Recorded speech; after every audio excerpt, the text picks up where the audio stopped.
temporada James Bond. Yeah, Today we're going to play a game, or we're going to watch a video on YouTube. so bye. We're going to be watching his Whitey story. So Mia's voice climbed each time. The woman got to my window screaming, "What is wrong with you?" Her eyes locked onto my face and the screaming stopped. "Oh my God, oh my God, can you hear me?" She pulled out her phone without taking her eyes off me. "I've got an active stroke, male, 40-something. Send everything." She got me out of the car and laid me on my side on the road. She kept her hand on my shoulder until the sirens came. I'd had a stroke at a green light and she was a nurse on her way to work. She rode in the ambulance holding Mia's hand the whole way. I survived with some weakness on my right side. The doctors said another few minutes and I wouldn't have made it home. Mia still sends her a card every Christmas that just says, "Thank you for being mad at us." When the light turned green, I went to press the gas, but my foot wouldn't move. "Daddy, go," Mia said from the back seat, kicking my seat the way she did every morning when we stopped at the light 2 blocks from her school. Something was wrong with me, and I couldn't tell her. I tried again, and my foot still wouldn't move. The horn behind me started up, short beeps.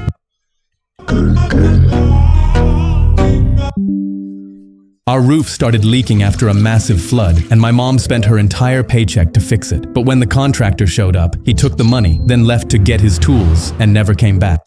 He scammed my mom. We waited 4 weeks, and our roof was still leaking, and he'd blocked Mom's number. I urged her to report the fraud, but she could barely speak English and didn't know how. I was furious, but when I realized he had an actual office, I got an idea. I drove over and applied for a job, and since he didn't recognize me, he hired me on the spot. For months, I mopped his floors and gained his trust, while secretly collecting invoices and finding out everything about his business. I drove to his clients' addresses to see if he ever did the work he was paid for, and at one of the houses, I saw an elderly woman with a broken window he should have fixed 2 weeks ago. She barely spoke English and reminded me of my mom. One day, he pulled me aside, smiling. "Remember, kid, single moms, people with no English, the elderly, they are easy money, collect and forget." He laughed, and I wanted to punch him because I realized he was only scamming the vulnerable people who he knew couldn't fight back. I forced myself to laugh with him. Then next day, while he was out for lunch, I snuck into his office. I logged into his computer and went straight to his business accounts. I pulled up every client he had scammed and sent all the money back directly into their accounts. I even compensated them for what they went through. He came back in and saw me at his computer. His account at 0 and freaked out. "I trusted you." He picked up his phone to call police, but I just laughed and pulled out all the evidence I'd collected of his scams. He went white as he realized he was screwed, and I told him, "Now, you're either going to shut down your business, or I'm the one calling the police." He immediately put down the phone and agreed. I immediately forced him to drive back to our house and fix my mom's roof. I did that for every person he had scammed, and after he'd fixed everything for free, I reported him for fraud anyway. Our roof started leaking after a massive